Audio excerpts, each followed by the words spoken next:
Hey creators, welcome back to the club. We are your hosts. I'm Ebony Chapman. And I'm Akila Friend. And today we are going to be interviewing sex therapist Dr. Donna. Okay, she specializes in Black sexuality and colorism. And so we're so excited to have you. So welcome. Thank you for having me. We are so excited today. So I feel like without further ado, we could really just jump right in. I mean, you said the topic is sex therapy. Let's go. Black folks, all us Black women up here together talking about it openly. We're going to jump right in. How about jumping right in? Yes. How about give us a bit of a background on you? Like, why did you decide to become a sex therapist? People kept telling me their business.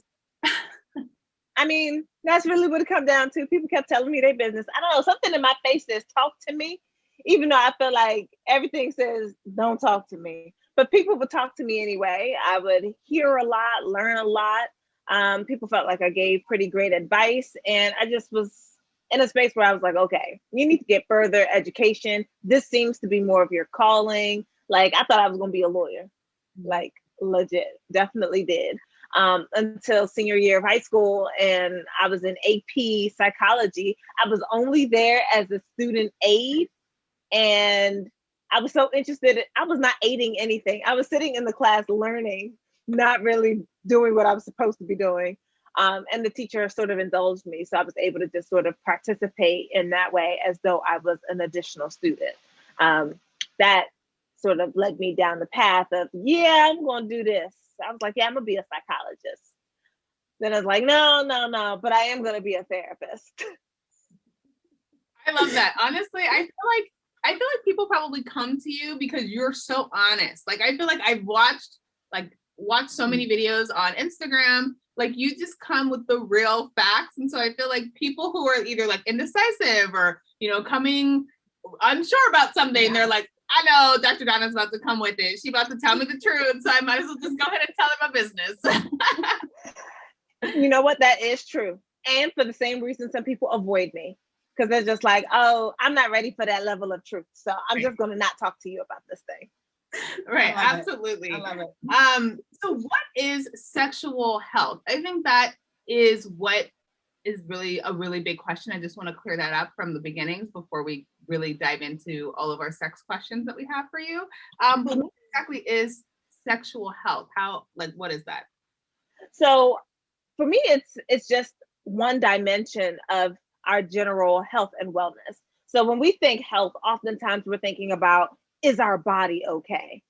When I think about sexual health, I'm thinking about the mental, emotional, as well as the physical aspect. So like, are you mentally, emotionally okay to engage in your sexuality? How do you engage in your sexuality mentally and emotionally? And then of course, there's the physical aspect of actually having sex. But beyond having the sex, it's how am I presenting my body today in alignment with my sexuality? So we are sexual beings from birth till death, but we have not been taught that. We're often taught that somehow it turns on in puberty. I'm looking like, but it didn't. You've been sexual for a while. And there is a difference between being sexual and being sexualized. So I'm like, sexualized is what other people do to you. The notions, the thoughts, the feelings that they give to you from their own shit. And being sexual is just a natural part of your being. It's just another dimension of who you are. That is a great overview. And it's good that you asked that up front, because I think a lot of our understanding of sex therapists, of sexual health in general, it's like, what is the definition of that? And is it more so if I have a problem in the bedroom with my man or with my significant other in general, is that when I engage with a sex therapist? And it sounds like it can go well before that. You can talk about it. Absolutely. Yes. Absolutely. Yeah, I think that was a great highlight, Akila, because I feel like when I say, oh, we're going to interview a sex therapist, people are like, oh, like, what do I need a sex therapist for? Like, what is the point? Like, men say that, I mean, this is for men and women, right? Like, sex therapy is for everybody. And everyone's question is like, why would I need that? Like, if I'm not having issues, quote unquote issues, like, why would I need a sex therapist? So good highlight. Good highlight. Thank you. Thank you very much. Highlight up top too. I mean, we see your shirt, and for those who are listening, she's wearing a shirt that says Black Sexuality Matters. And we're going to delve right into that because I think it's so important and so crucial to highlight that you not only focus on sex therapy, on sexual health, on the mental well-being, but you're focused within the Black community. It sounds like, you highlight colorism, you highlight texturism, you highlight, mental health within this. Why did you decide to focus specifically on Black folks? And what do you see that difference as it pertains to other races, other folks in society? I am a Black folk, so it made sense for me to focus on my own. So there's that piece of it, but also just because we are underserved, period. I was talking to somebody last week and they were talking about something, there's like out of all the psychologists and therapists in all the country, this country, only 4% of them are Black. Think about that. Only 4% of them are Black. How many then are sex therapists? It's got to be fewer than 4% because everyone is not well-versed or educated in sex therapy.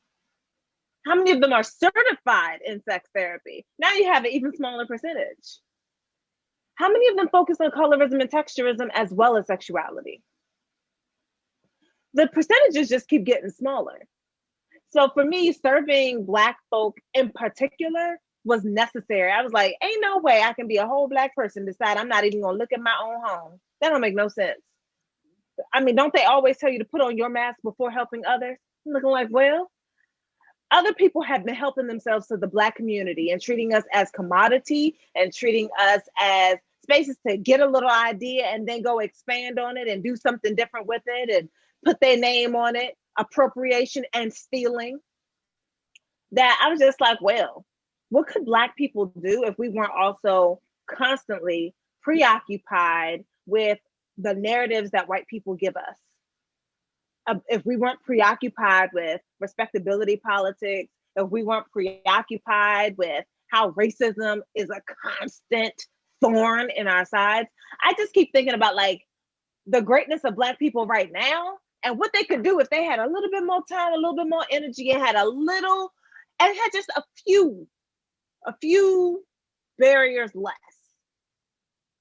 I'm like, what else could we do? So for me, helping Black folk get to where they want to be mentally, emotionally, sexually was the natural next thing to do, because I'm like, well, the world around us is going to be racist. But that don't mean that we can't still try to live our best life as much as we can, despite the shit that's going around. So I'm just like, let's just see what we can do. Let's see what we can do here. So that's like one focus, right, of the work. I do the individual therapeutic type work. On the back end of it, I do education type work. And that education type work is often with organizations that are mainly white, but have Black people that work there or try to serve Black people. And I do that because I'm just like, I got your front and your back.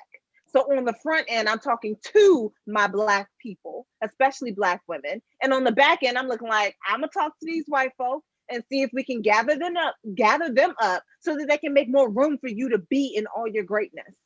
It's I think it's a multi-pronged problem, and I have a two-pronged solution for me, myself, and how I decided I was gonna work. Yeah. Say that. Okay. Say that, Dr. Donna. I really wanted to go back to your point of saying that, therapists, Black therapists in the country, and then, the percentage of Black sex therapists in the country. When you are working with your clients, what kind of quote unquote trauma or idea of sexualization or sex do your clients have coming to you in the beginning? Like something that obviously they were taught at home, taught in their environment, taught by their friends. Like what is the myths, the things that you have to debunk basically when your clients come to see you? All of it.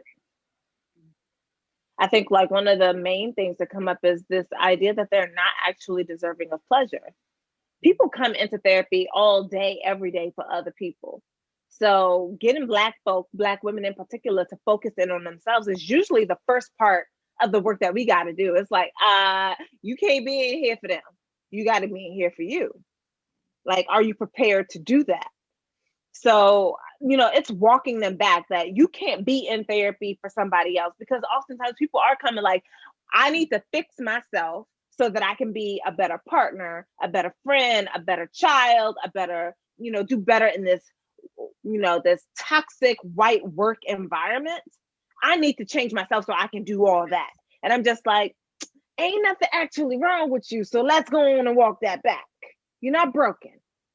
Now, people definitely come with trauma. There's a lot of trauma. If you are Black and or woman, and you were born in the United States or came to the United States and spend more than 20 minutes in the United States, you probably have experienced some trauma. That's the long and the short of it, because white supremacy is both covert and overt. It is in your face and it is insidious. So all of these things get you into a space where you can doubt yourself, where you question your reality, where you are, it's like being gaslit 24/7. And I'm just like, that is a traumatizing experience, to constantly wonder whether or not the life that you're living is actually the life that you're living. So we're in a constant state of trauma just from that, not even talking about then the sexual trauma that people are dealing with, whether or not they had, everyone's got that one uncle where everybody say, don't go over to them because they trifling. I'm looking like, so you don't disinvite the uncle. You just tell me that I have to be responsible as a child for making sure I don't look like a snack to this nasty uncle. The one where they're like, go put on some pants, don't wear those shorts, your shirt too tight, go put on a bra, go change your clothes. I'm looking like, why are they invited over here? Why? Tell me why. But so that plus the sexual trauma, the racial trauma, the sexual trauma, the misogynoir that Black women deal with in particular. I'm like, all of these things plus workplace trauma. I'm just like, yeah, we're rife with trauma. And we still perform. We still are doing the damn thing. And someone also needs to tell us to rest, that we can chill, that we can stop trying to put on these performances, that we can stop with the niceties and start being more real, more genuine, more authentic. And a lot of that work ends up happening in therapy.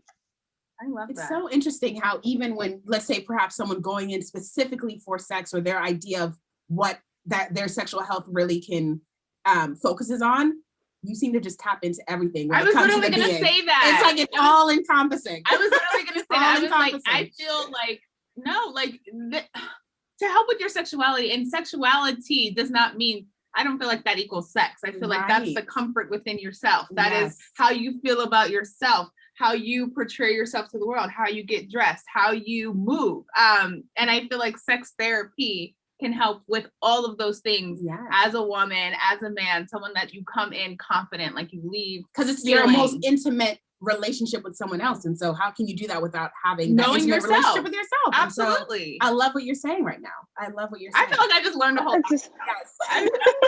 Right now. I feel like so good. I don't believe that anything happens in a silo. And I think that oftentimes we treat a lot of things like, oh, your mental health is different from your physical health, is different from your sexual health. And I'm just like, that's cute. Inaccurate, but cute. It's very cute. Because if you are feeling anxious enough, what happens in your body as a result? I'm like, anxiety, technically that's a mental thing, but it has physical manifestations. Sometimes it's the butterflies in the stomach. It's the racing heartbeat. It's the sweaty palms. Your emotional state just had a physical outlet. And I'm looking like, you don't think that shows up I'm looking like your physical shows up in sex for sure. And it's going to show up in your sexuality. I'm looking like, how many people sit there in the morning trying to choose what they finna wear? Like, oh, this one makes my butt look big and my butt can't look that big at work. There's your sexuality. Boom, right there. Your sexuality just came into play. And you're already thinking about avoiding looks at work. That's your anxiety. So I'm just like, how are we separating them? That, to me, just don't make no sense. None of these things are actually separate, especially because they all live within you.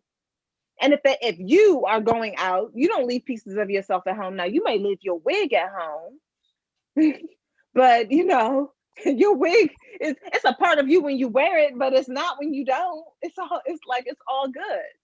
It's just another way of you expressing your sexuality, of expressing yourself, of being out here in the world. But you don't technically leave anything at home when you bring yourself out into any space. So I can't leave pieces of it on the table. So people often come thinking that they have a sexuality problem in their marriage or in their partnership with whomever. And I'm just like, y'all got a communication problem, which leads to your sex problem. Like, y'all want to know why y'all not fucking? Because y'all don't talk. Yeah. That's true. You know, I want to ask you a quick question too. Just based on what we know of your background, and correct me if I'm wrong, you being a first generation American, originally from Nigeria, or your parents Nigerian. And yeah, I was first born here. Yes. And the fact that, again, and it sounds like you are walking absolutely in your purpose when it comes to, you know, delving into sex therapy specifically for Black people. But I want to know, what were your parents' reactions, or what were potentially your school's reaction when you decided to focus on Black folks versus general therapy versus, you know, and focusing on sex therapy specifically? What did everyone have to say about that? My parents were not pleased.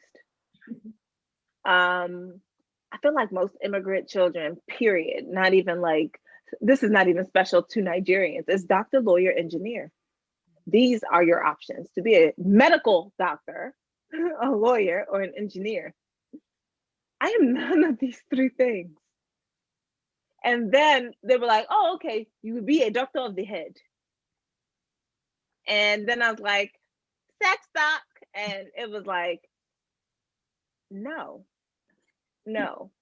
this is not why I came to this country. I didn't come here for you to do this.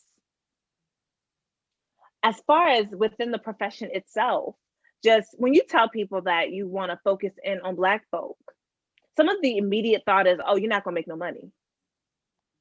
Oh, you won't be successful. You know, Black people don't go to therapy. Like, people are moving with their own preconceived notions. And some of this is coming from Black people. Everybody has their opinion or their idea of how you can be successful. And most people have an outline of success that involves white supremacist notions and standards. I do not. So I did what I was going to do. And I'm looking like, well, probably like 95% of our people are Black. The others are people of color. I think that we're able to make things happen. I think that it's happening okay. And I think that we're not just surviving, we're thriving as a business. I mean, I now have 3 other therapists. We have an admin team, and I do mean team. I think there's 1, 2, 3, 4, 5 of them that help to run various parts of the administrative work, from social media to answering emails to answering the phone. I mean, we have a team and we work as a family.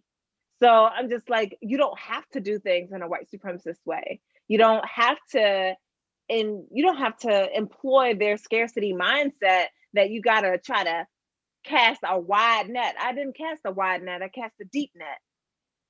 I'm like, I want to talk to Black folk about Black folk issues. I want to help us to heal, to be okay, and then to go from doing what our mamas and our grandmamas and all of them taught us, because they taught us from a space of survival. And I want us to move into a space of living authentically, living happily, living restfully.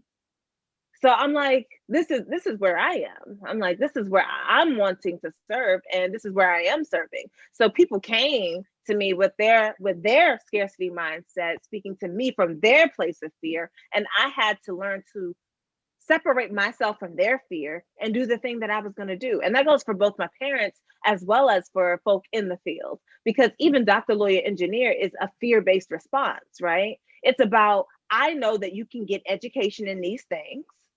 I know that you will have the prestige of that type of career. People treat people who are lawyers, doctors, and engineers with respect. and they pay them accordingly. This is what my parents wanted for me. They wanted me to be okay, fiscally as well as mentally, emotionally, and how people treat me.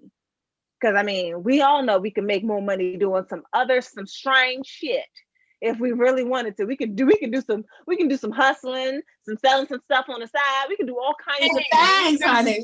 Some strange things for a piece of change, okay? For real. Word. And I'm just like, and I do believe that sex work is real work, but it doesn't often come with respect. It doesn't often come with prestige. So I understand that this is what they're wanting. They're wanting us to tap into prestige, into respect, as well as monetary security. And their fear places the burden on who, the child to be a doctor, a lawyer, or an engineer, the same way that everybody else was like, you got to cast a wide net. You can't specialize too much. If you specialize too much, you won't get nobody. You got to make sure that you're willing to see white people because they're the ones with the money. And I'm just like, I think that's not my story. I think that's such a good point, because even when we started our podcast, I think that was something that we even struggled with, like the title of it, right? It's called The Black Creators Club. Yes. And so we were like wrestling, like, should we do just the Creators Club? Like, blah, blah, blah, like, is this going to exclude people, or people not going to want to listen because this.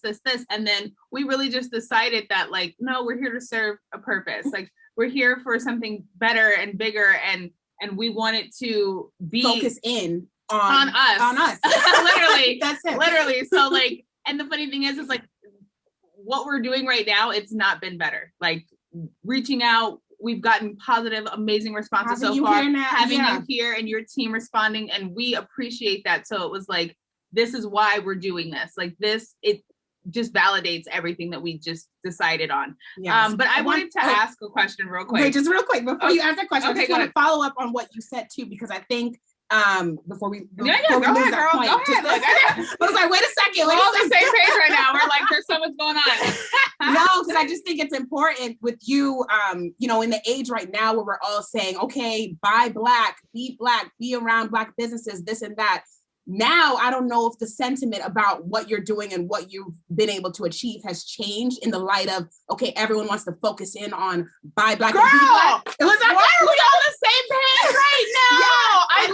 I wrote down a surgeon business. I wanted to know literally if there was a surgeon business recently because yes, girl. Hey, listen, partners, okay, yes.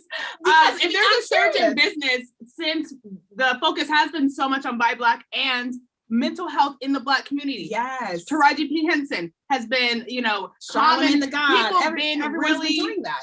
Charlamagne the God. So has there been a surgeon business for you? And it changes those people who have said, who were kind of naysayers in the beginning, to say, you know what, girl, I think you had a vision. Right. Well, the people who were the naysayers at the beginning were already wrong from the beginning. So, I mean, that is what it is. But there has been a surge, as there have been more conversations about mental health and wellness, and people are trying to be more purposeful about it. We have seen more people coming in, especially because of this pandemic.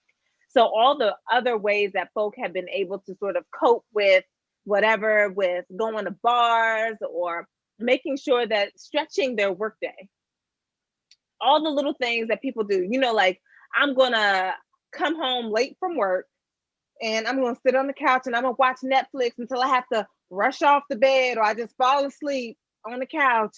And in the morning, I gotta get up and rush because now I'm running behind because I hit the snooze bar too many times. So you constantly in a space of not having to think about the things that don't bring you joy that you're constantly engaged in. So moving your life as though you're in a rush gives you no space to think about any of those things. And this pandemic was like, sit down, hold on, sit in it. And all those emotions come rushing back in those moments of stillness.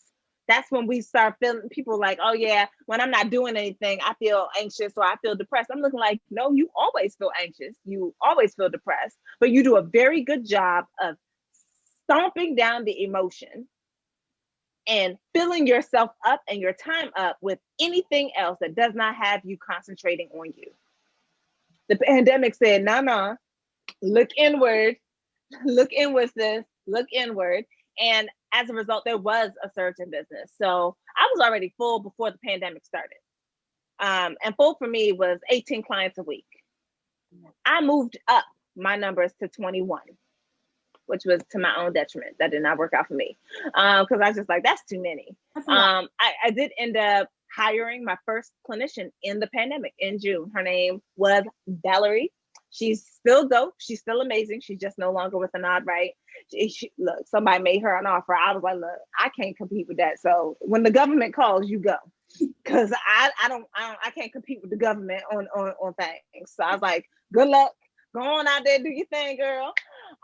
But since then, I've hired 3 other people. So we got a team of 3 other people. And I mean, the referrals are coming in. And I'm referring people right back out. We have a waiting list as well as people on the waiting list for some of our clinicians. We are sending people out to other clinicians. The problem is almost everybody is full. That's why 4% is an important number. There's not a lot of us. There's not enough of us. And I feel like everybody's already trying to stretch themselves to whatever the capacity is just to make sure that we can take care of ours. Totally. Because I mean, I feel like, you know, I have a therapist at the moment, and no, my therapist is not Black. Wasn't necessarily my choice. It just was what it was at the time. But when you are searching for a Black therapist, like, it can be difficult, complicated. It, you know, you can't find one within the area. Like, I also live in the Valley. I feel like that also might narrow down like the Valley in California. So it's like Burbank, North Hollywood, you know, Sherman Oaks. So it's kind of more of a white area. So thinking about that, it's like, well, I didn't really think I was going to be able to find a Black therapist. So I kind of just settled with what I could get. So that was just kind of what it was. So I understand, you know, only having 4% and people, especially now, really wanting a Black therapist to understand what the Black mindset's really you don't at have right to now. explain all of this. Exactly. Yeah. And I mean, I feel like that's why places like Therapy for Black Girls, Melanin and Mental Health, Queer People of Color, Therapy Directory, all of these things end up being so super important because it makes it easier to find us, to find the therapist that it is that you're looking for, to not feel like you do have to settle, because a lot of people do feel like they have no choice, that they just got to settle for what they can get. And I'm just like, these places are like, hey, here where we are nationwide so that you can find us. And I mean, of course, there's directories like Psychology Today is one of the biggest ones, but it's also super white. And you have, if you're going to go on that type of website, you got to be super intentional about looking for the person that it is that you're wanting. So who's around you, who matches the issues that it is that you're wanting to discuss and explore in therapy, and who looks like the type of person you would dig to work with. So I know, like, a lot of people say, like, oh yeah, I want to work with you. I'm like, but baby girl been full, so you can't work with me. Now, you can work with me by proxy. You can't work with me directly. Because, like I said, when I say we are a family at a Nod Right, I mean that. I mean, it is a family-like atmosphere. The therapist in particular, we meet every week. And every week, we discuss clients and cases, and we learn from one another. So like currently, we're learning about relationships and different types of relationships, expanding our minds, our definitions of what they look like, and how to make relationships healthy. One of them is a family therapy expert.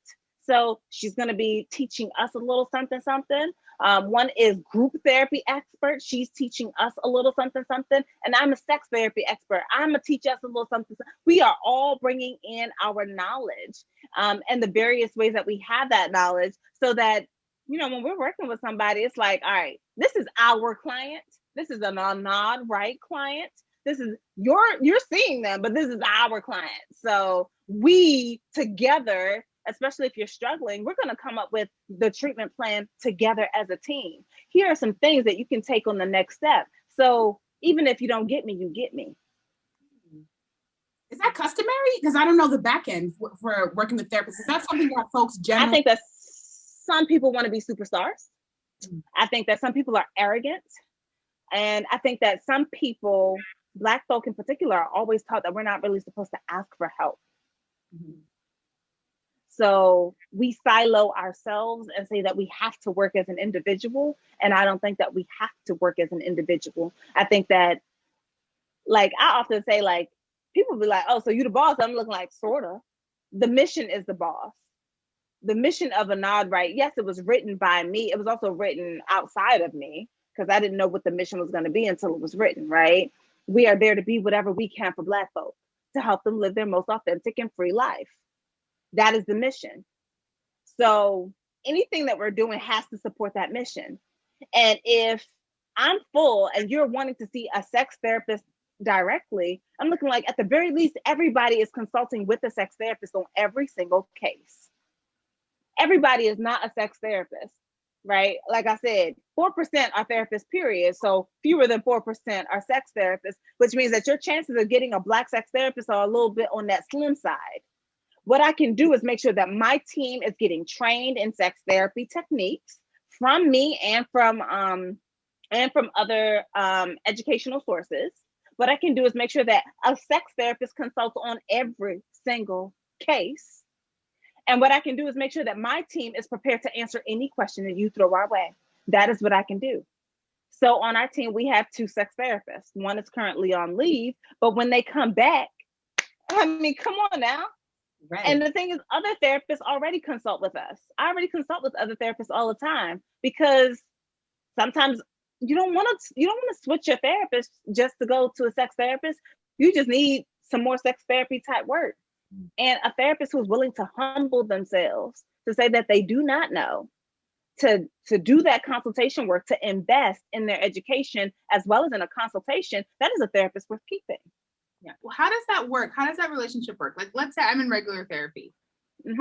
How do we know at that point, like, oh, she needs a little bit more sex therapy, a little bit more, and she needs to be a little bit more in tune with her sexuality, with who she is as a woman. She needs to carry that a little bit heavier on her shoulders. I know you were saying sexuality, you're looking in the mirror and being like, my butt looks too big in this. But you're saying basically like wear it, like wear your sexuality, wear who you are. Is that accurate? And how do we know at what point do we need a little more that sex therapy connection? Honestly, when you feel like a good therapist is also going to tell you what's beyond their scope, right? So they are going to hear you out, hear what the concerns are, and they are either going to seek further education for themselves to be able to better serve you. And usually that would have to be some level of ongoing consultation with your consent, right? So generally speaking, that's like someone needs to sign a release of information. So you will sign a release of information so that they can talk to and consult with someone else. Now, they don't technically need your release if they're not going to give all your personal information out here in the streets. But if they're looking to do something that is going to be super in-depth and super tailored to you, then they might have to do that. Or on the other end, it could be like, okay, you are seeing your therapist 4 times a month. Like if you're seeing them weekly, they might be like, you know what? Once a month, you're going to see this other person, but we're also going to consult to make sure that your regular therapy integrates more of the sex therapy piece. So you will see us both. Yeah. Is she showing like insecurity? Like, is that what like triggers this like idea of needing sex therapy? Or is there like, what is that? So needing sex therapy comes from so many different spaces, right? So I personally think that when you have anxiety, you can go to a sex therapist. All of us have the same generalist information, right? But we also have the specialty in. So if it is showing up in relationships, if it's showing up in sex, and if you feel like you're having sex that you don't want to be having, but you're uncertain of how to communicate that, if you are having self-esteem issues that you feel are showing up at work and how you dress, in how you style yourself, if you feel like you're not quite you in your body, those are also reasons to come seek sex therapy. Most people tend to come to sex and relationship therapy if they're usually when they're in a marriage and they're on the verge of divorce. I'm looking like, you are late, my friend. Sometimes they come when they ain't been having sex. Oh yeah. Mm-hmm. Or when the sex is whack. And I'm just like, okay, you could have come before now. Like when you are having issues around communicating around sex and sexuality, when you feel like something is not quite amiss, when you feel like you're not inside your body, these are all reasons to go seek a sex therapist. If you're wanting to explore pieces of your sexuality, like you're thinking about maybe opening up your relationship from being monogamous to poly, to being a swinger, or just wanting to consider it, you can see a sex therapist. If you think that, like a lot of us have been socialized to be straight, most people, I would say all people, are probably socialized to be heterosexual. And then you're like, you know what? I want to explore these other pieces of my sexuality because I've had these thoughts or I've had these feelings, but I don't know what more there might be to it. That's also a good reason to see a sex therapist. And I've had plenty of clients come for that reason in particular. By the time they leave, they're like, shoot, they came in straight, they left out not. They were just like, I'm not straight. I was like, all right, great. I love that. You know what? And this, the reasons beyond this behind sex therapy and what you've been able to do and how you're building your team makes it so interesting to me that you're also an author. Like, I want to make sure that we bring up the fact that you wrote Cocoa Butter and Hair Grease, which is a book and a community. All right, girl, bring it out. Bring it out. Dr. Donna has range, y'all. Okay. Let them know. Let them know. And it's about, from my interpretation, Black women learning to love their melanin and their hair. Can you talk a little bit more about what made you decide to write this book? What made you decide to start this community and how it translates and shows itself up within sex therapy?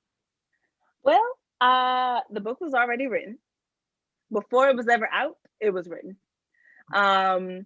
It was a series of worksheets and things that I created for my clients. That's how a lot of my stuff get created on the low. So like I said, I'm about how can I serve my people? How can I serve my clients? So when I have plenty of clients that come in with the narrative, I'm dark, I'm fat, I'm nappy, who the fuck gonna want me? And this idea that you have to settle for what you can get. So they're in relationships that don't make any sense for them to be in, that are harmful, but this is where they have been taught to find their value. They find their value in what a partner, usually a male partner, is, like by having one, like as long as I ain't single, like this becomes like part of the rhetoric, right? So we were working on all the things related to skin tone, hair texture, self-esteem. So we were already working on colorism, on breaking down the colorism, of breaking down the texturism. And I would just create things for a few of my clients. And they were all in a folder. And then you put them in order and you realize that you have a 12-week, I had to take some things out. So there is very likely going to be a part 2 that is very sexuality specific for Cocoa Butter and Hair Grease. But I was just like, it has to happen, right? This is necessary. So I just employed some people who do art and who know how to work, some of that Adobe stuff to get it into a cute look so that it could be for other people. And some of the breakdown of what was added and what was not added was about what streamlines the process for everyday people, but doesn't dig them so deep into a hole that they can't get out of without a therapist. So this is not meant to take the place of a therapist. I think that a therapist is a great supplement for this book, or this book is a great supplement for your therapist. But that was part of the reason how this even got created in the first place, because in therapy, this is what shows up. So people are talking about sexuality, but your sexuality is not devoid of your skin tone. It's not devoid of your hair texture. And a lot of us have been taught how to perform our womanhood based on our skin tone and hair texture. I mean, how many of us have heard, oh, you acting light skinned? And what does it mean? It means that your dark skinned self does not have access to the same level of value as a light skinned person, and that you need to act your skin tone and be grateful for whatever it is that I'm giving you. Wow. Right. Whereas light skinned women are often told things like, well, there's this idea that light skinned women are mean, that they're nasty, and that they're self-centered, and that is perfectly acceptable behavior. Now, some people will rise above it and some people will ride into it. And, it becomes almost a self-fulfilling prophecy where it's like, well, I was told that this is how dark-skinned people act, or this is how light-skinned people act, and so you act accordingly, or you do everything in your power to act the actual opposite of it. Meanwhile, colorism and texturism, specifically white supremacy, is still controlling your life because you're either acting accordingly or acting opposite because of what other people are going to think. Where's your authenticity? Where are you in this? Mm-hmm. Dr. Donna, listen, Dr. Donna, I swear to you right now, like, I'm gonna have to go back and listen to this episode when you're feeling down on yourself. You need to go and listen to this episode, because this episode will have you all right and all together. You'll be like, I'm empowered. Mm-hmm. I'm feeling ready. Like, and you're saying all the things specifically. This is for us, by us right now, courtesy of Dr. Always. We are here for always. But yeah, I mean, colorism, texturism, it impacts how you pick partners, how you try to, like, what do you wear? How do you style your hair? How do you put on makeup when you're trying to meet somebody, when you're trying to be romantically engaged with somebody? And people wouldn't say it, but also it impacts how you pick your friends. Sometimes people are picking people that they think are uglier than them so that they stand out when they're trying to pick partners. Like, nobody wants to say that shit out loud, but I'm looking like, meanwhile, that's how you live. So I'm trying to get us into a space where we are breaking the intergenerational curse that is colorism, because this is something that has been passed down from one generation to the next.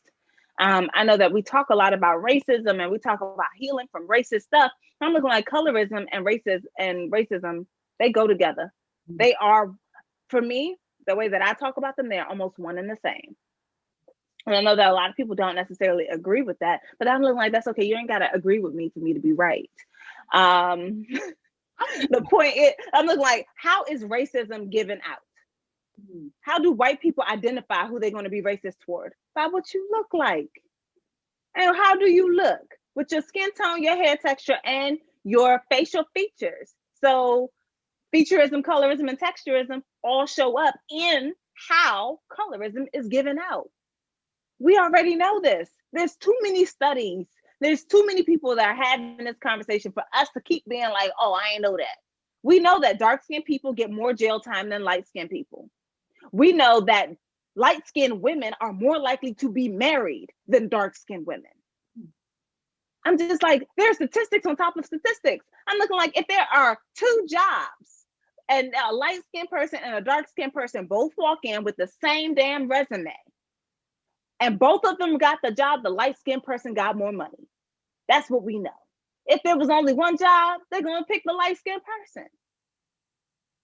And that's not any fault of light-skinned people per se, but it is gonna, for me, it's about a testament of how we are, like, are you committed to your own well-being, or are you committed to the well-being of Black people? Because I think that far too many folk are very interested in their own shit. They're not interested in anybody else. So, like, for me, there's a reason that I respect some of the light-skinned people in media that I respect. I respect them with purpose. Because I'm looking like, look at how they make room for other people. Look at how they constantly are bringing up colorism and noting the privileges that they have and stepping aside. Because I think some people use it as a conversation to continue to further their own personal agenda, whereas other people use it as a way to step their butt to the side.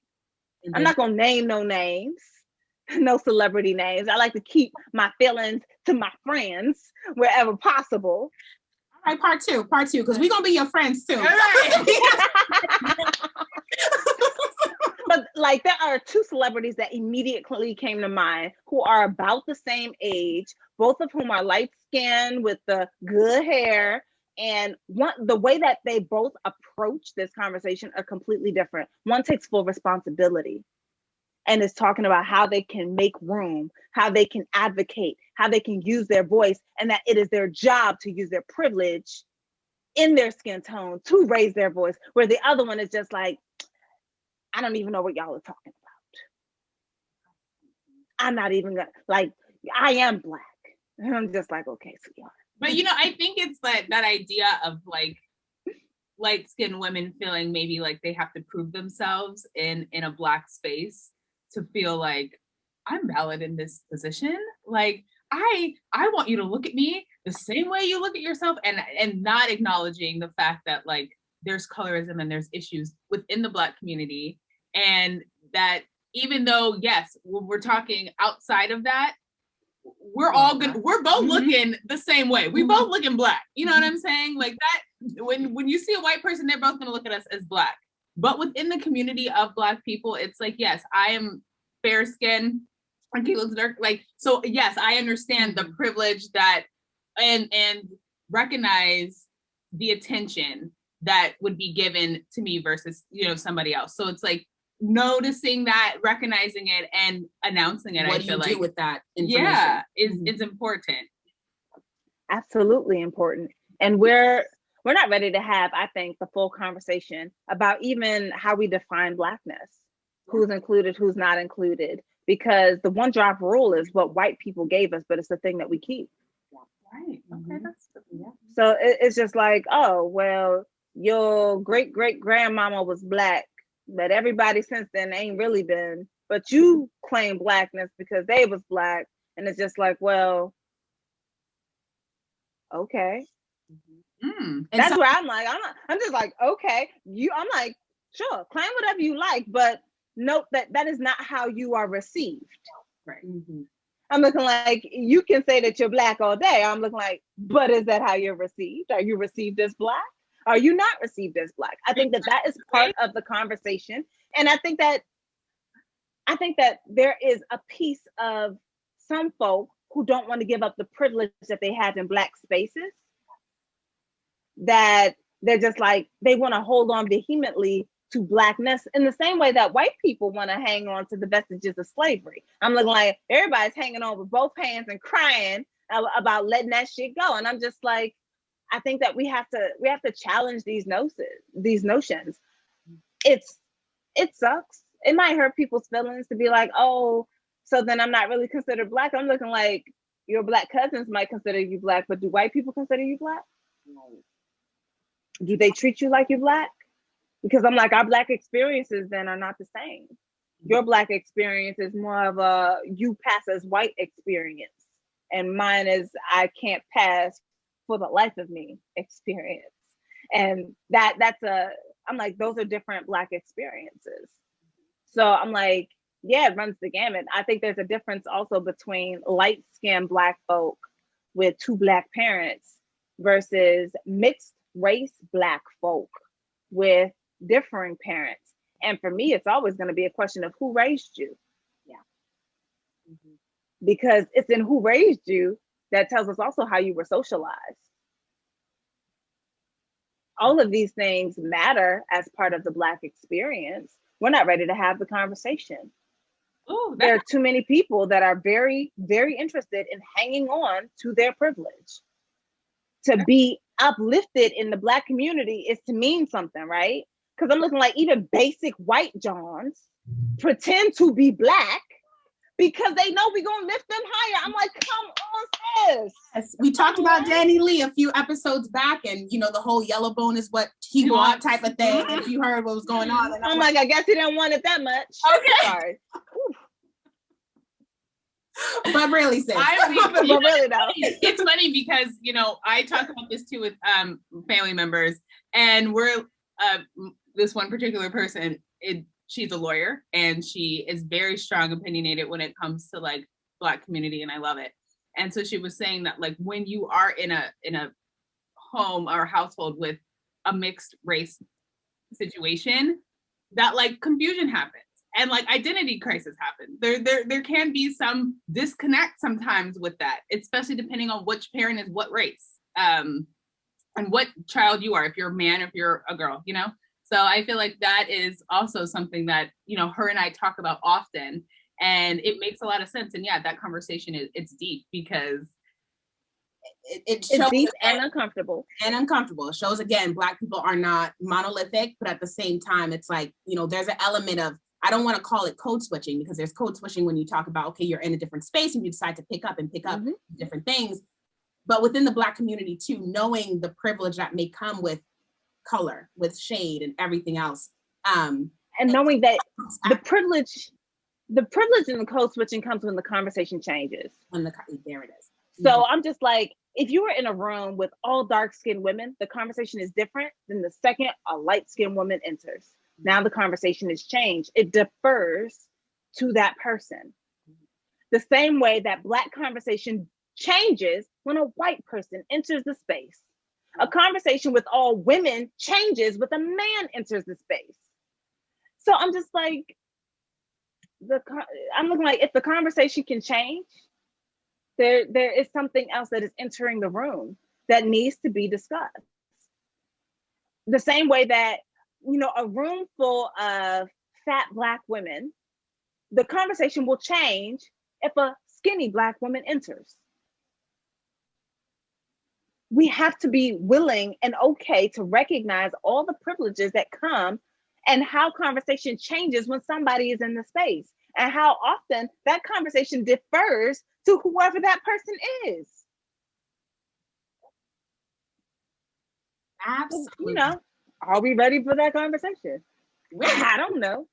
We gonna bring you back on for that conversation. It's so funny. It's so funny. We came and we're like, we're gonna talk about sex. But it's so encompassing, and this is an example of that. It's so much beyond the physical. But I want to make sure we do get to some of the physical, because that's what the people. So fine. Let's go. We gonna ask some of the questions, okay? Yes. Okay. So let's talk about sex drive. Okay. So we're switching up the gears a little bit. Let's talk about sex drive between men and women. So the first question is, should sex be a goal? Like, when you're in a relationship, like, should that be a goal? You can have a goal for sex, but are we asking, is the goal to have sex? If the goal is to have sex, then make sure you say that up front, because oftentimes people are on on completely different pages, in completely different books, on completely different shelves, not even in the same library. So I'm just like, for some people, they are using sex to get a relationship, and some people are using a relationship to get sex. So I'm just like, be on the same page with whoever that person is. You cannot have full consent if everyone involved does not know what's what. So if the goal is, I'm trying to have sex with you, then make sure that they understand that the goal is, I'm just trying to hit, I'm not trying to be with you. Yeah. Communication is key. But if the whole thing is about how can I have a goal for better sex in my relationship, I think that the same way that you might have financial goals, you should have sexual goals. Like, what is there a number where you would feel most comfortable? Like, how many times a week would you like to have sex? Like, what feels comfortable and doable, and how do we reach that? Or is there, I have a goal to experience this in sex. How do we build toward that? How do we learn about it, try it out, and get better at it so that it becomes something that is insanely pleasurable? I mean, you can have those type of goals for sex. So, I mean, and that's, both inside a committed relationship and outside of a committed relationship, whether or not you are monogamous or not, whether or not you're gay or straight, like having a goal for what it is that you're wanting sexually and what you're wanting your relationship to look like. I think that is always a great way to go. Yeah. Another question. Let's talk about the idea of hoes. Do you think there is such a thing as a whore? Whore, hard R? No. Not with that hard R, but I do believe in hoes. HEUX, HOE. I'm looking like however you want to spell it. I do believe in the power of a good hoe. And I think that, as we know, hoes are great gardening tools.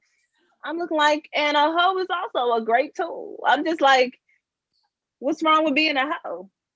Ooh, to me, it sounds like you are sexually liberated. It sounds like you're living your best life. It sounds like you are having the type of experiences that you're wanting, that you desire, that you're having your sexual goals met, whether it's from several partners or not, like however you decide to do it. I'm like, sounds like you living your life and everybody needs to get their minds out your bedroom.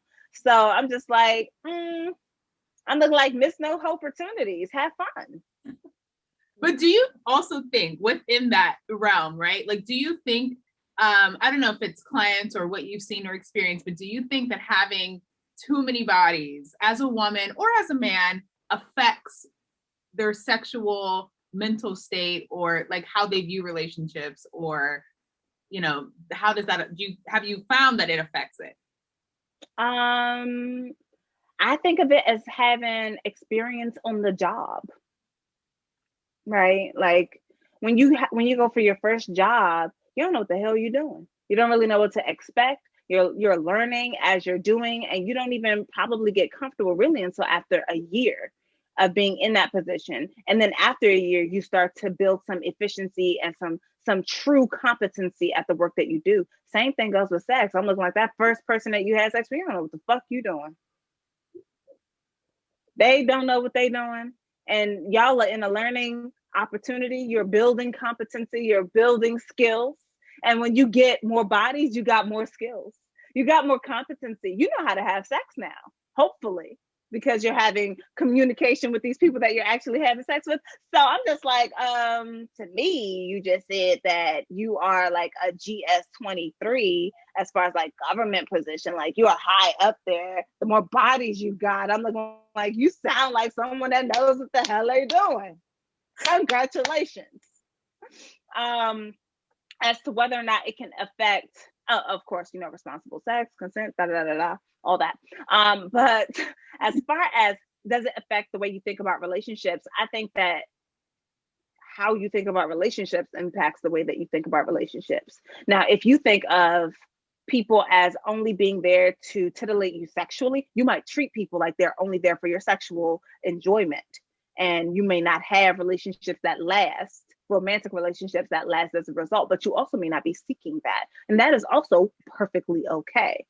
So, I mean, there are people who are asexual, and we think of them as people who then should not be or be interested in a relationship because we believe that you're supposed to be having sex in one. But I'm like, a relationship can encompass sex or can not have sex. You can have the type of relationship that you're wanting to have. It's just a matter of how are you cultivating it? How are you communicating about it? And how do y'all work it through? Yeah. Well, what is a great way to feel comfortable assisting yourself during sex with your partner if they're not hitting the right spots? Tell them to move over. Go left. Go right.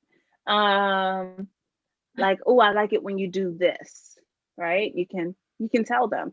You can put their hand where you want their hands to be. Tell them how to please you. If it helps, go ahead and put yourself in a mind role position and be like, I'm teacher, you're a student. Let me teach you how it's done. Like whatever it is that you need to do that.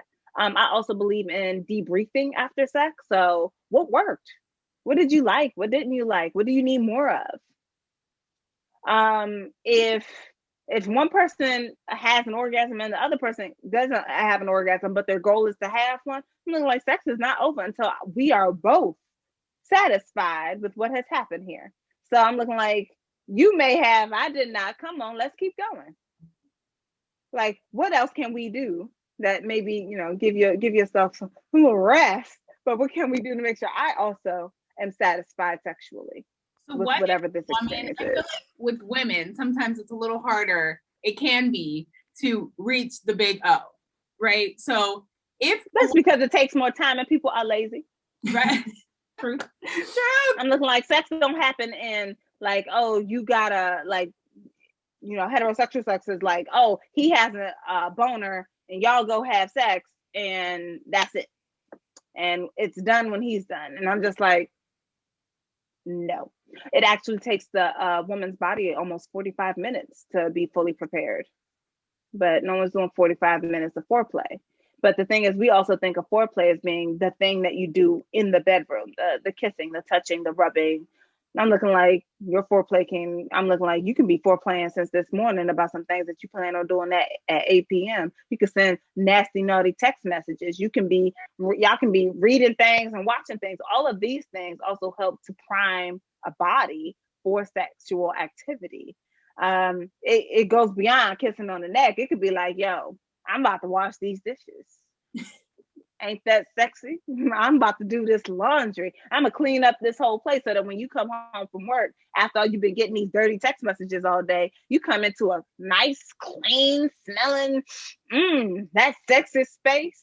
and I've been sending you all these messages all day. Let's get it popping. Like, then when it's time for the physical response, your body is already primed because your mind has already been there, because your mind is already engaged. So how are we engaging our minds in our sexual activity? Yes. I love that. I'm just saying, like, too many of us are lazy. I'm all about the flirt. Like, yeah, I really am. Like, communication I'm all about key, the chit chat, the flirtation, the vibes. Like, make me be at dinner, make me feel some type of way. Like, I'm all about. Like, ooh, tell me what you want to do. Go on and play that song. You know, I feel like everybody got that playlist that's like, ooh, yes, this is that mood music. Hey. And every now and then, for the people that are subscribed to my newsletter, we send out, like, we'll have like a playlist. Like, we did one for Valentine's Day, like, here's your sexy playlist. Have fun. So I'm just like, hey, I don't get it. Like, I know that when I hear Neo say it, I'm just like, that damn song is sexy as hell. I remember like, Jesus. That song is great. I think, yes, I know what you're saying, sis. I'm just like, if you don't leave me alone, sir. And then you picture Neo, and I'm just like, okay, well, let's get y'all, just real quick before, because there's a ton of other questions we got, but beforehand, you know, guys, we work really hard to do the show. The best way you can repay us is to share the show with a friend and to subscribe to our YouTube page or our Apple or Spotify podcast at the Black Creators Club. When you do, please rate and leave a review on the podcast page or comment on the show on YouTube. We'll read fan shout outs on air. We love to get, you know, notifications of people that you want as guests, of how you felt about different episodes, different shows. We're here to make this a community for you. So again, contact us at theblackcreatorsclub@gmail.com and follow us on all socials at the Black Creators Club. Now let's get back to it. Yes. So I was looking on your Instagram page, and there was a post that was kind of like, I want to know, like, what makes good sex? Is orgasm the goal? And if orgasm doesn't define sex, then what does? Ooh, pleasure. Pleasure actually defines sex.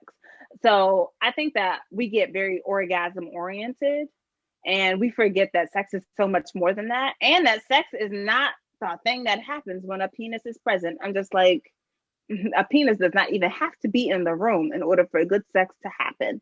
I think that people forget that piece, and that we've just been super phallocentric and super orgasm oriented, that we are forgetting that there are other things in sex, period. So I say it's pleasure oriented, and I'm very specific about that because I think of it as eating, right?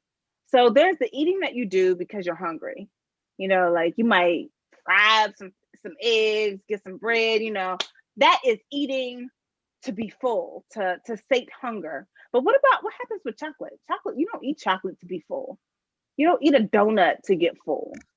You know, these things you eat because they taste so good, because they bring you so much pleasure, because they hit a different spot altogether.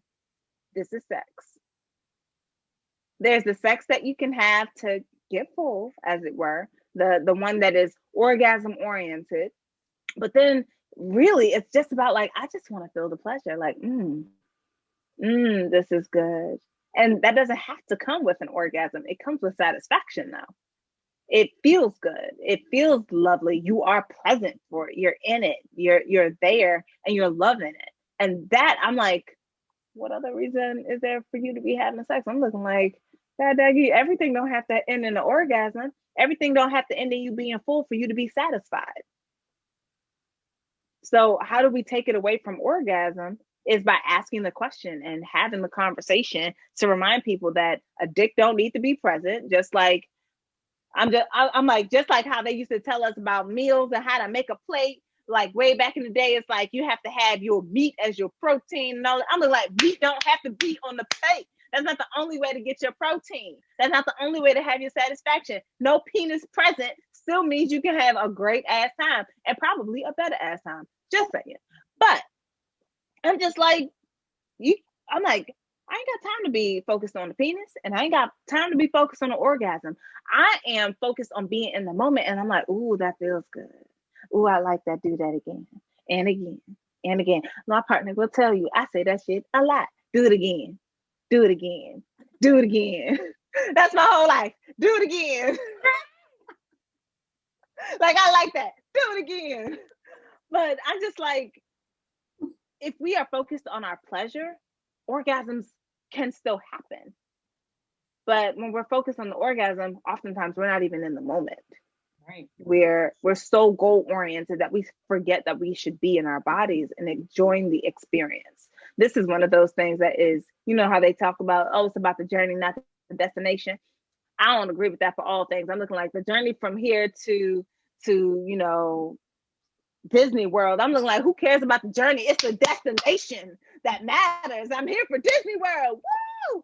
But in this case, this is about the journey. It's about the journey towards sex. It's about the sexual journey that you're having with someone, and not necessarily about the destination of orgasm. Orgasm is only one destination you can have. It is not the final destination. It is not the only destination. It is not even the most important destination. Are you even enjoying yourself? Is there pleasure? That is the journey, and that is also the destination at the same time. Okay, you better let them know. We're about to get into our game. Okay, Dr. Donna, listen, this next questions don't stop though, because we have questions in our handy dandy cup. We do not remember what these questions are, so we're just gonna take them at random and we're just gonna have you go at them. Let's see. If your partner can't satisfy you, should you still marry them?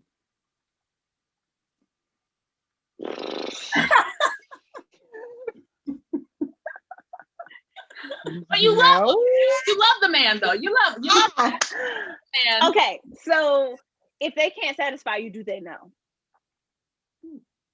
Do they know that they're not satisfying you? Do you have a goal for how you're going to reach sexual satisfaction within your relationship? Is sex even important to you? So for me, this is a yes or a no, depending on who you are. Because if it's like, no, the sex is wiggity whack, and most of the time I can't stand them, don't do it, girl. Run. If they are someone that you really deeply love and you think that there's potential to improve the sexual relationship and y'all have talked about it, go forward. Go forward knowing that y'all gonna work on it and that y'all can continually work on it anyway, because your bodies are gonna change and y'all are gonna constantly be in space to learn one another. So there's that piece as well. So if you plan on being intentional about making sure that you're having the sex that you want, I say go forward. If you're not getting it and you're not having the conversation, I would say pause and have a conversation first, because if they are not willing, they might not be the right person. Absolutely. Go ahead. All right. So another question folks had, do you feel like men have a higher sex drive than women? No. Next. Look, she said, heck no. What is the healthiest amount of sex a person should be having? The sex that they want to be having.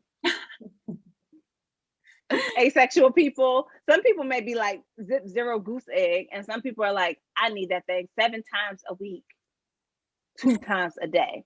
So, hey, at that point, it's as long as it's not getting in the way of your being able to take care of yourself, your home, your livelihood, then there is no unhealthy amount. It is just about what works for you in the confines of your relationship or relationships. Right. And inclusivity is key. I love the relationships piece. Is it true that too much masturbation can make it harder for a person to orgasm? No. That one is often, it's a myth out here in these streets. Number one, masturbation actually gives you better knowledge of your body, which means you're able to tell your partner what actually works and what does not work for you.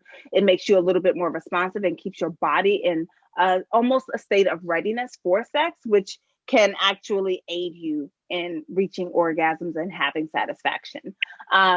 Using your vibrator too much can make the area temporarily numb.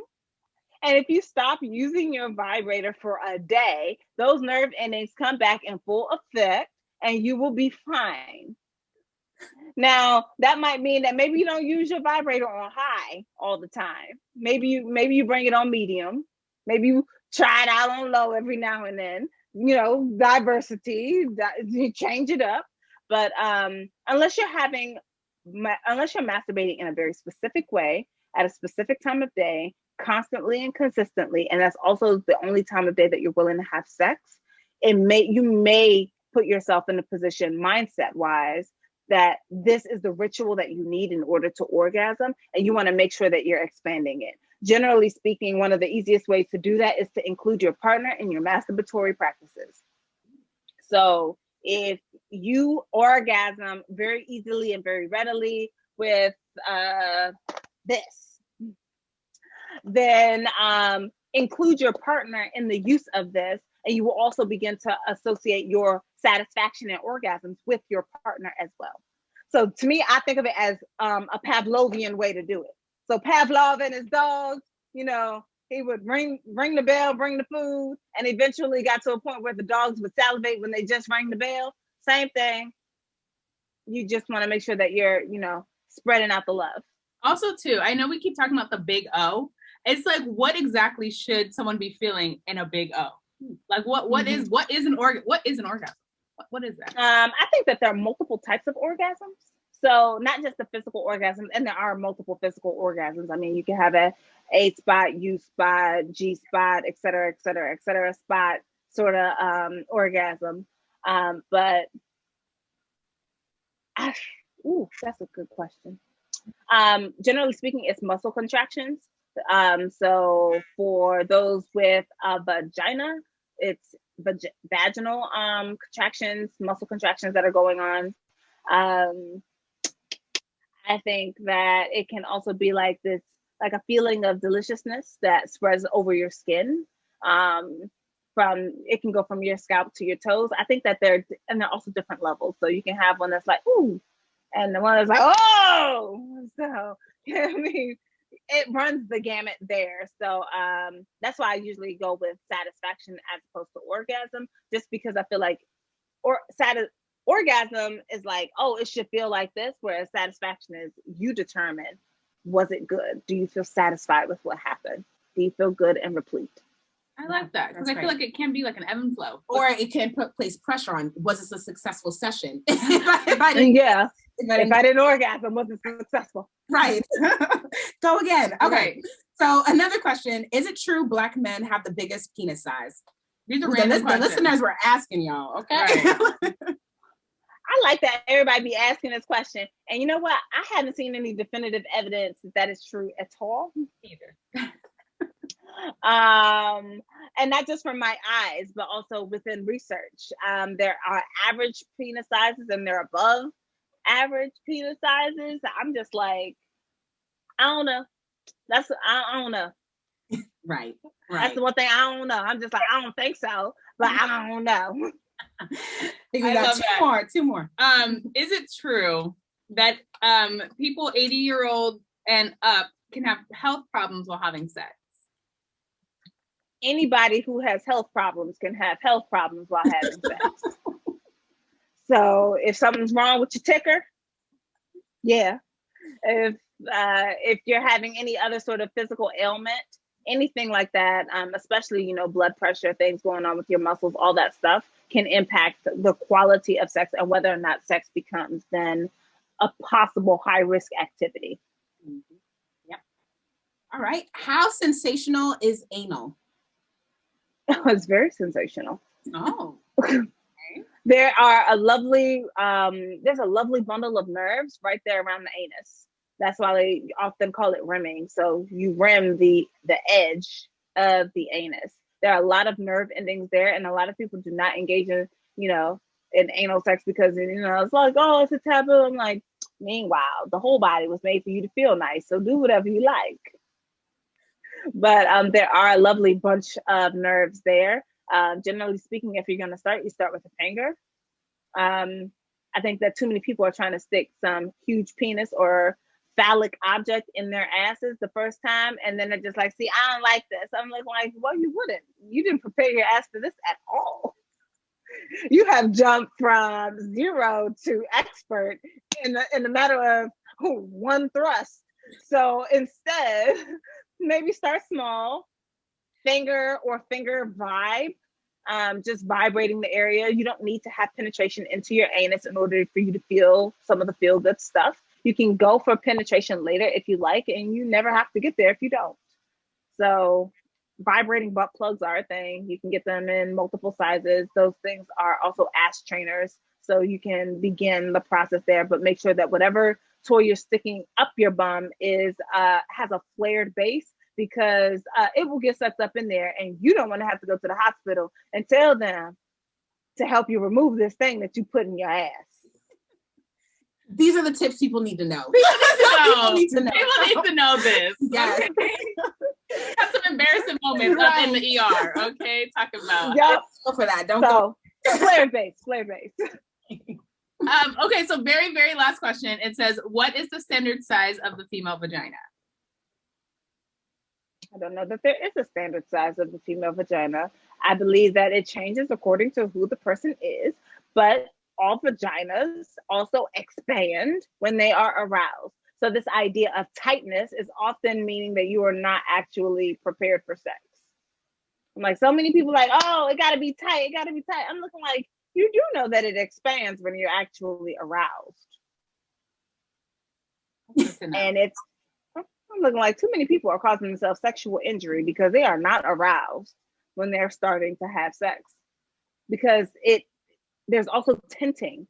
The uterus and all that stuff, it tilts to get out of the way, so that if there is something phallic going to be involved, that it's not smacking up and hurting stuff inside of you. I'm looking like, for some people they like that and that's sexy.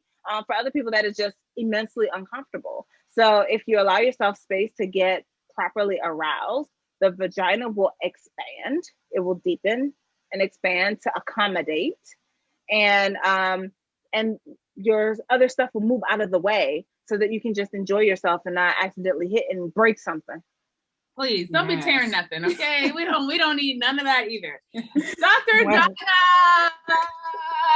this has been the most informative, we touched on everything. We touched on sex, sexuality, Black community, mental health. Like, we literally touched on it all, and I feel like we could have gone longer and we could have expanded more. You are such an amazing guest. Thank you so much for attending our podcast and coming on here to entertain us this morning, because this has been great. Yes. So you know what? We're gonna go and tell the socials. So Akilah, where can they find you on social, darling? Yeah. Well, I think first, where can they find Dr. Donna? Well, I mean, Dr. we Donna. talking. You can obviously find you by listening to our show, but at the end of the day, you talked about your newsletter. You have your social presence. Like, share it with the people. You can find me on Instagram, where I'm most active, at Anodright, ANNODRIGHT. You can also follow me at Donna Oriowo on Instagram, or Dr. Donna Oriowo. Either way, I'm on the Instagram. Anodright is my most active page. A lot of people send me DMs. I actually answer the DMs in order of how I got them, which means that there's sometimes where it's like, look, it's gonna take me a good 2 months to get to you, but I'm gonna answer your DM. I do know that. So they can find me there. You can also find me at anodright.com, cocoabutterandhairgrease.com, and donnaoriowo.com. So I'm everywhere. Yes. We got all the .coms. Naming all the domains. That's all of them. That's what we love. And you can find me at Akilah Friend, AKILAH, 2 Fs, RIEND, chatting business, pop culture, and lifestyle. Ebony, where can they find you? You can find me on Instagram at Ebony Chapman 12. I'll be talking and highlighting Black-owned businesses. You guys, this has been such an amazing episode. Thank you guys so much for watching. You guys continue to support and watch and catch up on all of our episodes for season 2 of the Black Creators Club on Spotify, YouTube, and Apple Podcasts. You guys can also email us at theblackcreatorsclub@gmail.com. So you guys have all the ways to keep in touch with us. So please don't be a stranger. Okay, so thank you so much. And remember to always abide by your ABCs. Always be creating. Thank you so much. Talk soon.